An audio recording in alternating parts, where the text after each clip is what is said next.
ताली बजाएंगे और यीशु मसीह के नाम है। इतनी तो बाइबल हम लोग के अंदर खुदा ने बसा दी है। Praise the Lord, hallelujah. सबसे पहले जब हमारी मरहूम आंटी, जिनकी उम्र लगभग 70 साल थी, कितनी थी? 70 साल, जब हम इनके अंतिम संस्कार में थे, आज से ठीक 40 दिन पहले, तो मुझे एक आधार कार्ड दिया गया और उस आधार कार्ड के अनुसार जब मैंने उनकी उम्र की गणना करी तो 70 साल थी। थोड़ी ज़्यादा भी हो सकती है या थोड़ी कम भी हो सकती है। उस ज़माने में जब आधार कार्ड बना करते थे तो एग्जैक्ट उम्र लोग नहीं बता पाते थे। हमारे शहर झांसी में एक एरिया है जिसे उन्नाव गेट कहते हैं। अगर आप वहाँ पर किसी का आधार कार्ड देखो तो सबकी जन्म तिथि 1 जनवरी है। बच्चे की भी 1 जनवरी, बूढ़े की भी 1 जनवरी। सो जैसा उस समय था वो लिख दिया गया। लेकिन मैं प्रभु का धन्यवाद देता हूँ कि परमेश्वर ने हमारी मरहूम आंटी को एक बहुत अच्छी उम्र अता करी, ठीक है ना, एक बहुत अच्छी उम्र अता करी। और आज के समय में जब उम्र की गणना की जाती है तो सारे देशों की उम्र की तुलना की गई और ये देखा गया कि सबसे अधिक किस देश के लोग जिंदा रहते हैं। एक एवरेज एज निकाली गई उनकी, तो आपको मालूम हो कि हिंदुस्तान की जो एवरेज एज थी वो 60 साल थी। कितनी थी? 60 ईयर्स, 60 साल थी। और जो सबसे अधिक उम्र थी वो चाइना के लोगों की थी और उनकी मैक्सिमम एज थी 90 ईयर या 90 साल, ठीक है ना। तो अगर हम 60 साल इस मिलावटी पदार्थों में अपने आप को जी लेते तो लगता हमने पूरा जी लिया, ठीक है। लेकिन खुदा ने अपने अनुग्रह को हमारी आंटी पर किया और उन्होंने अपने फ़र्ज़ को पूरा किया। जैसे घर के लोग हमें बताते हैं वो सबसे लाडली थी, प्यारी थी, घर का पेड़ थी, घर के मुखिया थी, घर को संभालने वाली थी, घर को जोड़कर आगे चलने वाली थी। मुझे बड़ी खुशी लगती है। आज के समय में ऐसा नहीं मिलेगा। आज के समय में जब आप लोगों को देखोगे तो जब तक बेटे की शादी होती है, शादी नहीं होती है तब तक सही होता है, और बहू आती है तो वो बेटे को लेकर चली जाती है, अलग चूल्हा जल जाता है। छोटे छोटे परिवारों में झगड़े होने लगते हैं, एक ही घर में 4-4 चूल्हे जलने लगते हैं। वो मोहब्बत नहीं रहती है। हम याद करते अपने पुराने लोगों को जिन्होंने हमें पाला पोसा बड़ा किया। हमें आज भी स्मरण है कि उनके हाथ जब हमारे सिर पर रखते थे तो ऐसा लगता था कि हमारे अंदर कोई आशीष आ रही है। लेकिन आज जब हमारे कंधे पर कोई हाथ रखता है या सिर पर रखता है तो हमें ऐसा लगता है ज़रूर इसका कोई ना कोई मतलब होगा। हमें कुछ चीज़ें जानना बहुत ज़रूरी है। इस बात को जानिए, जब हम इस दुनिया में आए और हम अपनी ज़िंदगी को जीना शुरू किया हमने, तो इस बात को भली भांति जानिए, ये इत्तेफाकन नहीं है, ये परमेश्वर की एक योजना है। और अगर आप बाइबल पढ़ सकते तो मेरे लिए इस आयत को पढ़े, अय्यूब की किताब और उसका 14वां अध्याय 14 चैप्टर और उसका 5वां पद। कोई भी भाई बहन जिसे मिल जाता है मेरे लिए पढ़ने में मदद करे। अय्यूब की किताब उसका 14वां अध्याय और उसका 5वां पद। जी हाँ, मनुष्य के दिन नियुक्त किए गए हैं। बहुत गौर से सुनिएगा सभी लोग। और मैं चाहता हूँ मेरे विक्की भाई कुछ थोड़ा ज़ोर से पढ़े। जवान बच्चे हैं ना, जब मैं बुढ़ा इतना ज़ोर से बोल सकता तो आप तो जवान हो, ठीक है। बोले पढ़िए जी। मनुष्य के दिन नियुक्त किए गए हैं। मनुष्य के दिन नियुक्त किए गए हैं। डू यू नो नियुक्त का मतलब क्या होता है? ठहराए गए हैं। लोग कहते हैं ये जल्दी चला गया, अभी और जीता। मौत एक बहाना है।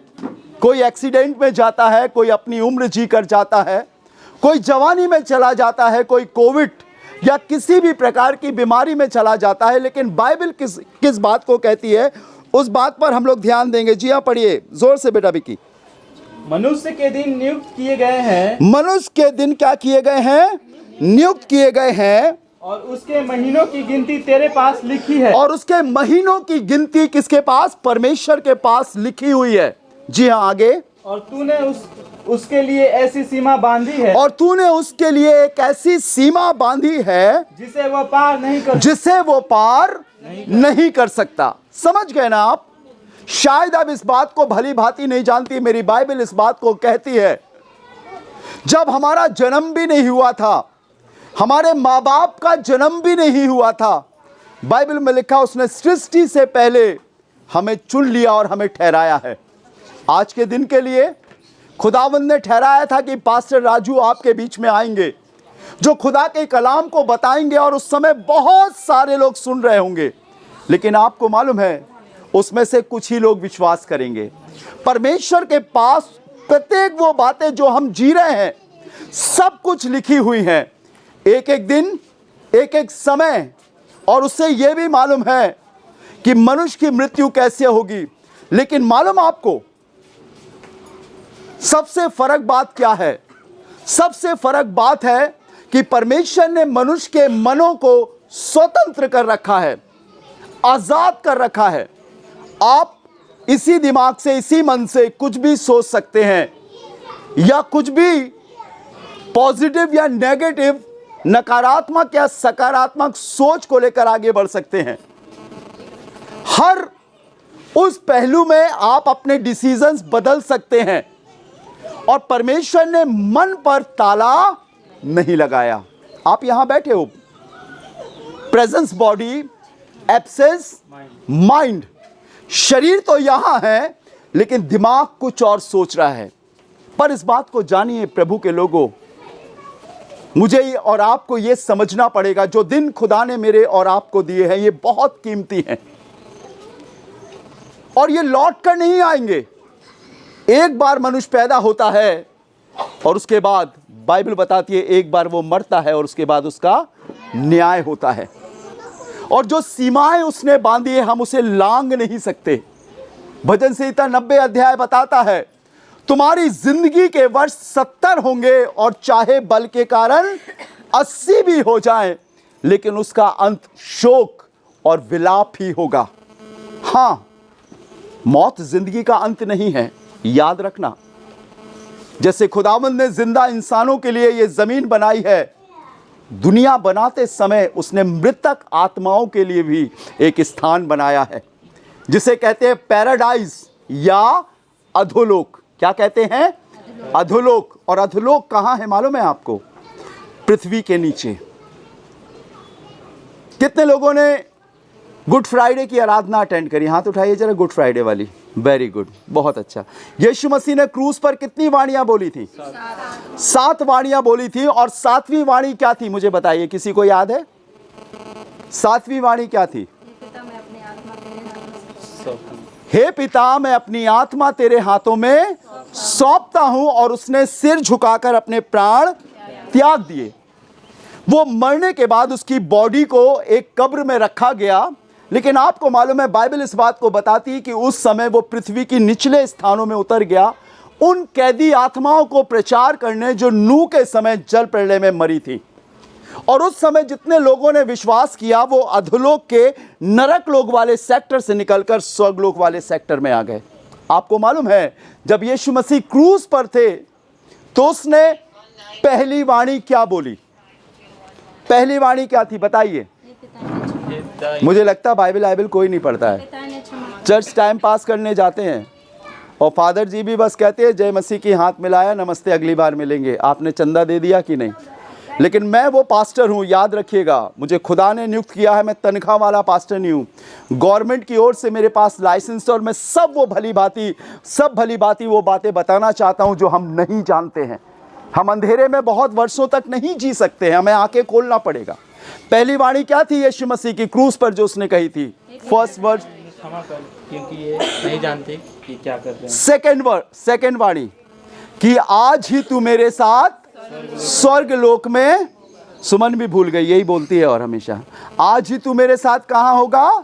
स्वर्ग लोक में। समझ रहे ना? किससे कहा था? उस डाकू से। जब यीशु मसीह मरने के बाद पृथ्वी के निचले स्थानों में चला गया तो उन कैदी आत्माओं को जो अधोलोक में थे उसने प्रचार किया, और जिसने विश्वास किया वो नरक लोक से निकलकर स्वर्ग लोक में आ गए।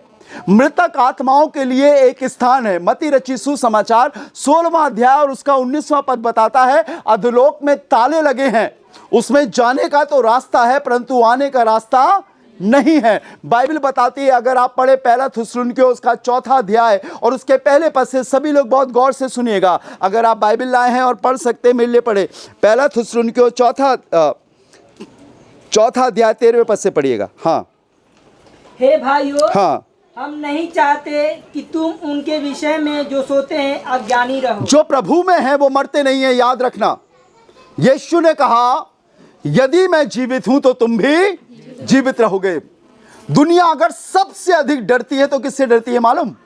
एक्सीडेंट से नहीं डरती है, मरने से डरती है। कोई भी मरना नहीं चाहता। जब खुदावंद ने इस कायनात की रचना करी, बागे अदन में आदम और हवा को बनाया, तो मालूम है खुदा की योजना में मौत नहीं थी, लेकिन परमेश्वर ने एक आज्ञा दी थी कि सुनो, इस अदन की वाटिका के सारे फल खा लेना, लेकिन जो बीच में जीवन एक वृक्ष है जिसमें भले और बुरे के ज्ञान का वृक्ष, उसके फल को ना खाना। और उन्होंने आज्ञा टाली और उन्होंने फल को खा लिया। और बाइबल में लिखा है शाम के वक्त खुदा फिर आया, लेकिन इस बार खुदा ने आवाज दी कि आदम आदम तू कहाँ है। बाइबल में लिखा है आदम कहने लगा, ऐ खुदावंद मैं तेरा शब्द सुनकर डर गया और बारी के पीछे छिप गया, क्योंकि मैं नंगा था। परमेश्वर ने कहा किसने जताया तुझे तू नंगा था? मुझे एक जवाब दीजिए सभी लोग बहुत सोचकर, क्या जब परमेश्वर उस दिन उस शाम जब अदन की वाटिका में आया तो क्या परमेश्वर को मालूम था या नहीं मालूम था कि आदम ने फल खाया कि नहीं? मालूम था? वो हाथ उठाएं। मालूम था ना? और कौन कहता है कि नहीं मालूम था? मालूम था, फिर भी वो आया। उन्होंने पाप कर दिया, फिर भी वो आया। मालूम क्यों आया? ये सोचकर कि शायद आदम हवा कहें कि हमसे गलती हो गई, हमें माफ करो। लेकिन उन्होंने गलती नहीं मानी। आदम ने हवा पर दोष लगाया, हवा ने सांप पर, और हवा ने सांप पर दोष लगाया, और उसके बाद परमेश्वर ने दंड दिया। सबसे पहले आदम को कि तू सिर की चोटी से पैर की एड़ी तक पसीना बहाएगा और जमीन ऊंट कटारे उगाएगी और तू मेहनत और पसीने की रोटी खाने पाएगा। स्त्री को उसने शाप दिया और कहा मैं तेरे गर्भ की पीड़ा को बढ़ाऊंगा और तू बड़ी पीड़ा से अपने बच्चे को जन्म देगी। और उसने सांप को यह श्राप दिया कि तू जीवन भर मिट्टी चाटेगा, रेंग कर चलेगा और तू इसके वंश की एड़ी को डसेगा और वो तेरे सिर को कुचलेंगे। लेकिन चौथा श्राप मालूम, जो बहुत खतरनाक था, बहुत दर्दनाक था, वो मालूम क्या था? जो खुदावंद ने कहा कि तू मिट्टी है और मिट्टी में ही मिल जाएगा। ये श्राप मालूम क्यों आया? क्योंकि उन्होंने आज्ञा टाली थी और अपने पाप को छिपाया था। आज भी बाइबल बताती है, निकालो प्रियो जल्दी से याकूब की पत्री 1 अध्याय 14वां पद। बाइबल लाया करो, बाइबल पढ़ा करो। अगर आप बाइबल नहीं पढ़ोगे तो कुछ नहीं आएगा, खाली बोतल खाली डिब्बा बसते रहेंगे, एक दूसरे से जय यीशु करेंगे, लेकिन उसके अंदर कुछ नहीं जानेंगे। जी, याकूब की पत्री 1 अध्याय 14वां पद पढ़िएगा, देखिए क्या लिखा है, 14 वर्ष। परंतु प्रत्येक व्यक्ति अपनी ही अभिलाषा से खिंचकर और फंसकर परीक्षा में पड़ता है। फिर अभिलाषा गर्भवती होकर पाप को जन्म देती है, और पाप जब बढ़ जाता है तो मृत्यु को उत्पन्न करता। पहले दिन मौत नहीं आती। झूठ बोलने वाला एक दिन में नहीं मरता, कैंसर से एक दिन में इंसान नहीं मरता,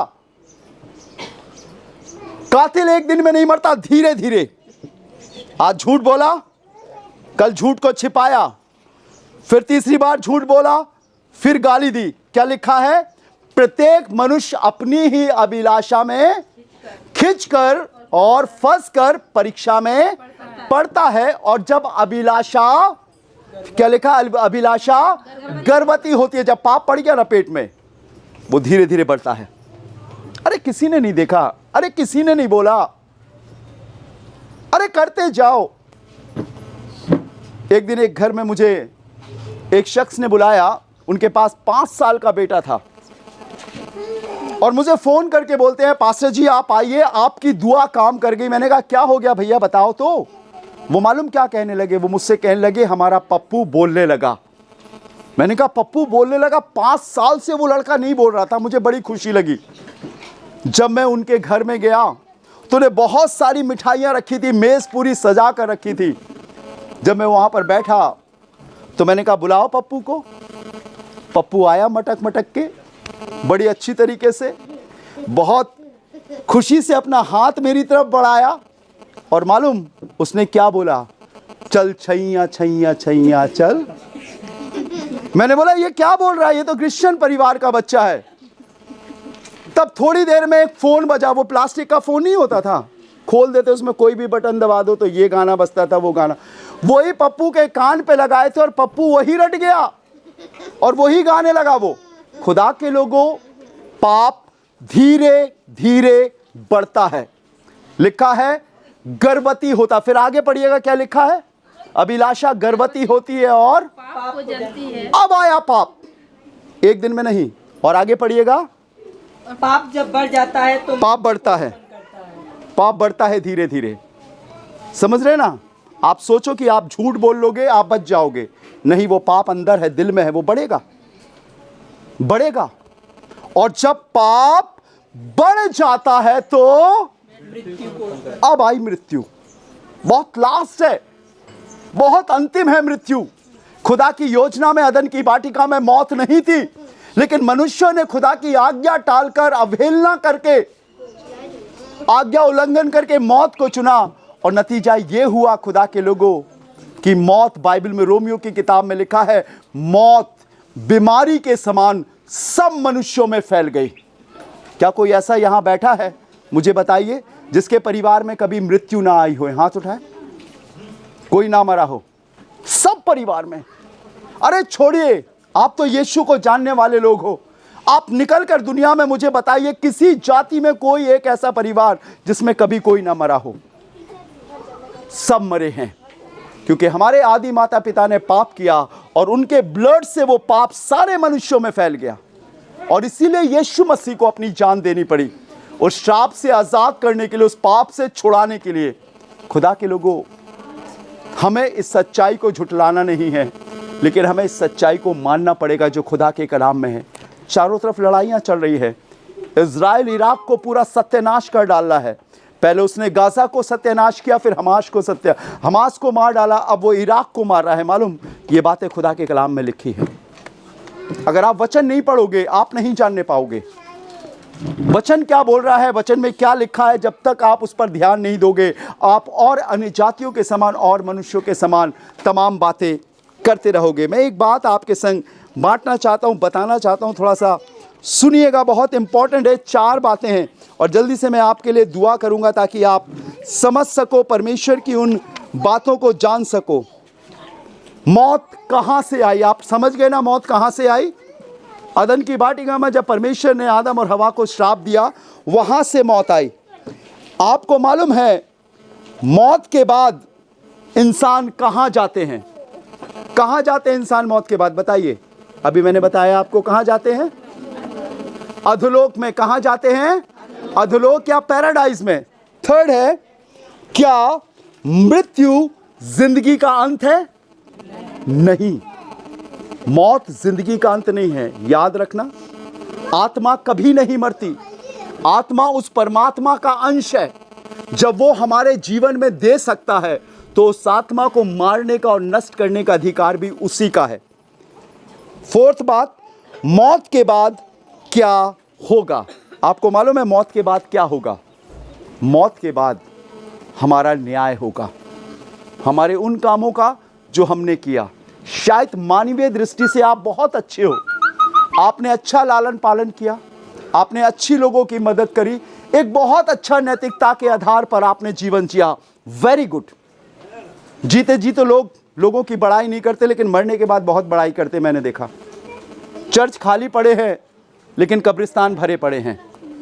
मैं भी एक ऐसी ईसाई गांव में रहता हूं जिसे ईसागढ़ कहते हैं। मेरे को एक शख्स वहाँ के बता रहे थे कि पादी साहब 3 संडे से कुछ ही लोग वहाँ पर आ रहे हैं, लेकिन मैं आपको बताऊं, अगर किसी की मृत्यु हो जाए तो कब्रिस्तान पर बहुत लोग होते हैं। यीशु मसीह ने कहा मुर्दों को अपने मुर्दे गाड़ने दो, पर तुम मेरे राज का सुसमाचार प्रचार करो। मरने के बाद ना मेरी दुआ, ना दुनिया के किसी शख्स की दुआ किसी को भी नरक लोक से स्वर्गलोक में नहीं पहुंचा सकती। याद रखो, जीते जी जब तक हमारे जिस्म जिंदा हैं, हम शरीर, प्राण और आत्मा की तबीयत में हैं, तब तक ही हमारे लिए मौका है। और मात्र यीशु मसीह को ही ये अधिकार है कि वो हमारे पापों को क्षमा करे। पहला यूहन्ना पहला अध्याय उसका 9वां पद बताता है, यदि हम अपने पापों को मान लें तो वो हमें हमारे सारे अधर्म से शुद्ध करने में विश्वास योग्य और धर्मी है। वो आज भी हमारे पापों को क्षमा कर सकता है। हाँ, हम आंटी को स्मरण करके आज प्रार्थना कर सकते हैं, हम दुआ कर सकते हैं, लेकिन याद रखिए खुदा के लोगों, मरने के बाद किसी की आत्मा नहीं भटकती। मरने के बाद किसी की आत्मा नहीं भटकती। जब लूसीफर वो शैतान गिराया गया था तो उसके संग उसकी पूरी टीम, उसके चेले चपाटे भी गिराए गए थे। परमेश्वर की ओर से उन्हें अधिकार था कि वो किसी का भी रूप ले सकते हैं और किसी की भी आवाज़ लेकर वो बोल सकते हैं। अगर आप अपने मरहूम लोगों का, जिनकी मृत्यु हो गई है, बार बार स्मरण करोगे तो आप गारंटी से, मेरी बात ये अपने जहन में लिख लो, कि स्वप्न में वो आपको दिखाई देंगे, क्योंकि मन स्वतंत्र है। लेकिन हकीकत ये है कि वो इंसानों की रूह नहीं, लेकिन वो शैतान की दुष्ट आत्मा होती है जो किसी भी भेष में मनुष्य को बरगला देती है। मेरे से एक बहन बोलने लगी, भैया मेरे सपने में मेरी मम्मी आई। मैंने कहा जीते जी तो तुमने पानी नहीं पिलाया, सपने में आएंगी वो तुम्हें। वो कहने लगे कुछ दिन पहले पापा आए। मालूम क्यों आए? क्योंकि वो अपनी मामा और पापा की फोटो के आगे रात दिन बैठा रहा करती थी और शैतान देख रहा है कि इसका फोकस किस ओर है। कितने लोग YouTube चलाते? जरा हाथ उठाइए, उठाइए। सभी चलाते, हाथ ही नहीं उठा रहे हैं, समझ गया मैं, सब लोग चलाते। आपको मालूम है YouTube पे आप किसी भी एक गाने को लगाइए, शाहरुख खान के गाने को, आप देखना अगली बार अपने आप ही नीचे शाहरुख खान का गाना आ जाएगा। आएगा कि नहीं आएगा? बताइए, आएगा कि नहीं? वैसे ही जिन बातों पर हम मन लगाते हैं वो चीज शैतान पढ़ लेता है और वही चीज हमारे माइंड में रिवील करता है और वही हमारे स्वप्न में दिखाई देता है। पर वो इंसान की रूह नहीं होती है, वो शैतान की रूह होती है। और कोई, बाइबल में लिखा, कोई उस सीमा को तोड़ नहीं सकता। सो मरने के बाद एक ही काम है, हमारे पास आज काम है, हम विश्वास करें, बपतिस्मा लें, परमेश्वर के वचन के अनुसार अपने जीवन को तैयार करें। लेकिन जो मर गए हैं उनके पास अब समय नहीं है, उनके लिए सिर्फ एक ही काम बाकी है और वो है न्याय। और जैसा उन्होंने अपने जीवन में किया है, इस आयत को पढ़कर मैं जल्दी से प्रार्थना करूंगा। पढ़ दीजिए कोई भी, रेवलेशन चैप्टर 20 वर्स 12, प्रकाशित वाक्य उसका 20वां अध्याय उसका 12वां पद पढ़ दीजिएगा। सभी लोग ध्यान से सुनेंगे। विकी पढ़े जोर से जी।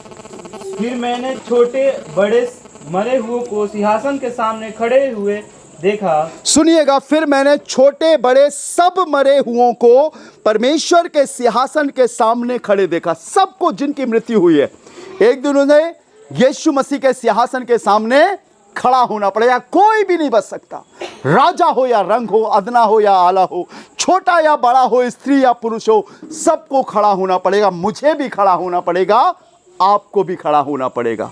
आगे पढ़िएगा बेटा। और पुस्तकें खोली गई, और पुस्तकें खोली गई। मेरी भी किताब लिखी जा रही है और आपकी किताब भी लिखी जा रही है। वो काम जो हम अच्छे करते हैं वो भी लिखे जा रहे हैं, जो काम हम बुरे करते हैं वो भी लिखे जा रहे हैं। पर आपको जानकर ये बात बहुत ताज्जुब वाली लगेगी। मालूम है आपको, वो बातें भी लिखी जा रही हैं जो हम अपने मन में सोच रहे हैं। समझ रहे ना?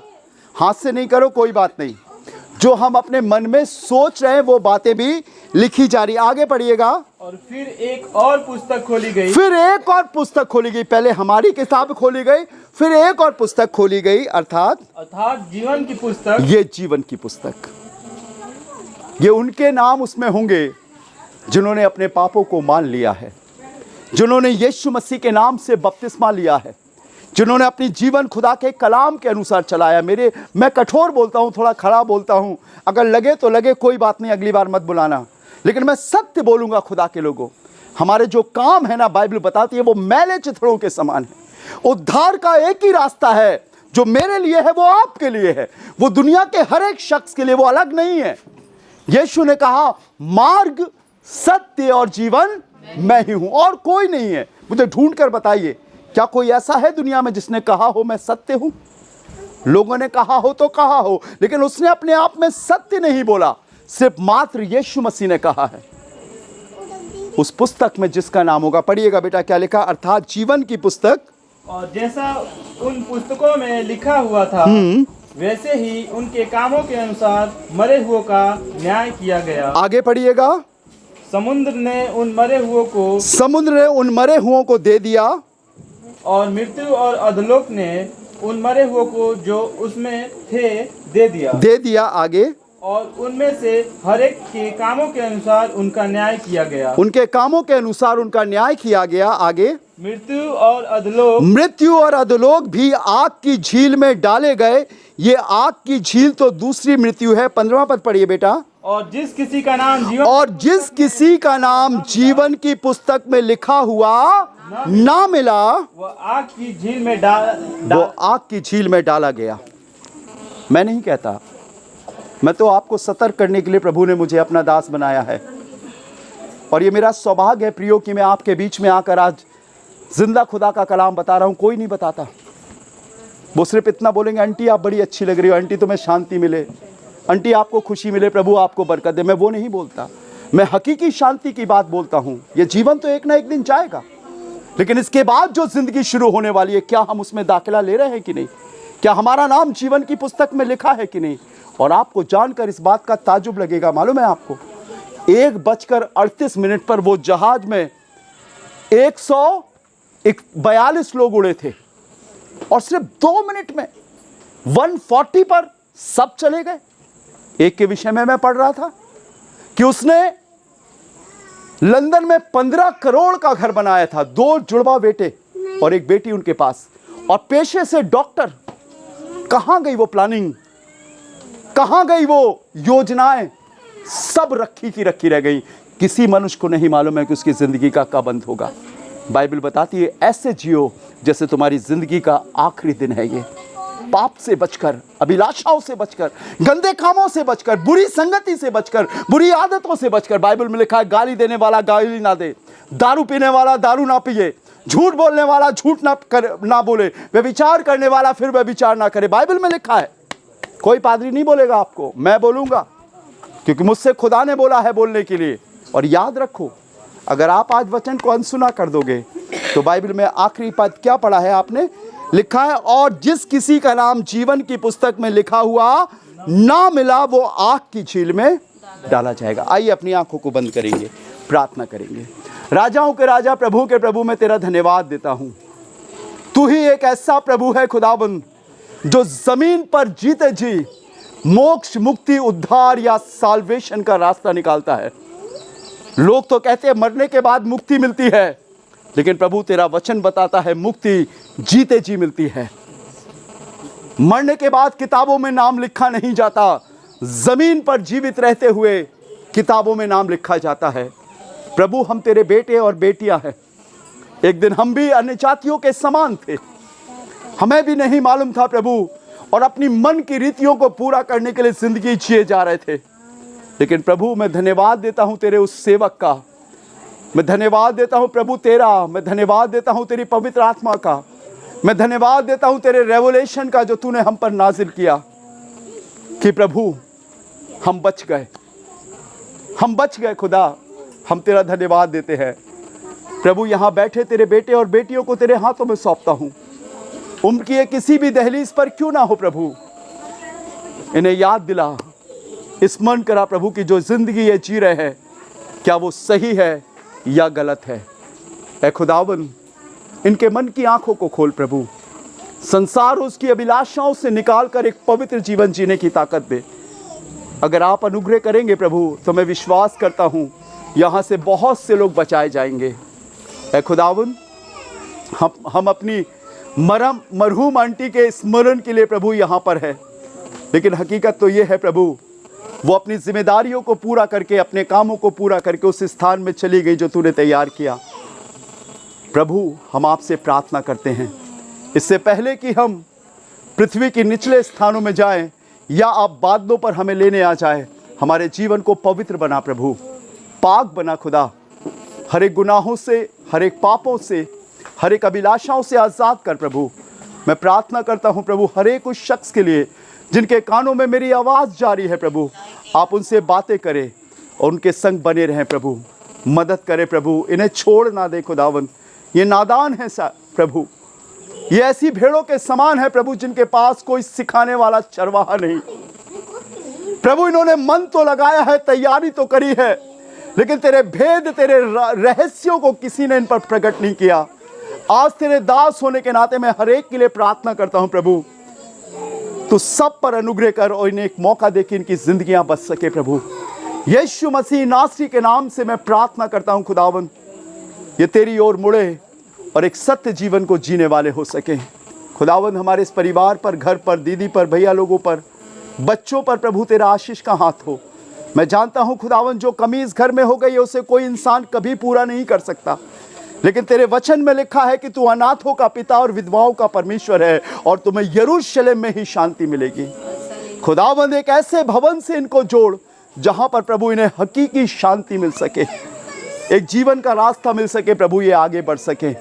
इस बात की तमन्ना ना करे कि दुनिया क्या कहती है, लेकिन इस बात की तमन्ना करे कि इनका खुदावंद इनसे क्या कहता है।